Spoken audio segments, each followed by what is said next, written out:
Kechirasiz. Uzr. Uzr. Uy olgani kelganmidingiz? Hı. Yuring, men sizga ko'rsataman. Mayli. Mana qurilayotgan uyimiz. 40 kvadratdan 200 kvadratgacha bo'lgan kvartiralarimiz bor. Sizga qanaqa kvadratlisi yoqadi? Menga kattaroq bo'lgani yaxshi. Masalan, 200 kvadrat.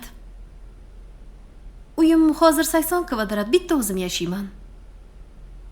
Lekin menga tordek tuyuladi. Katta oilam bo'lsa, farzandlarim bilan 200 kvadrat yaxshi. Mana qarang, terasalarimiz ham bor. Yer osti parkovka, plashatka. Turmushga chiqmaganmisiz? Yo'q, hali. Ulgurmadim. Bo'lmasa menga 200 kvadratli uy kerak. Xo'p. Qachon olasiz? Hozir. Boshlang'ich narxi qancha? Endi bu sizni to'lashingizga qarab. 10 ming bilan boshlasa bo'ladimi? Bo'ladi. Yuring xonaga. Tanishtiraman. Xo'p. Yuring.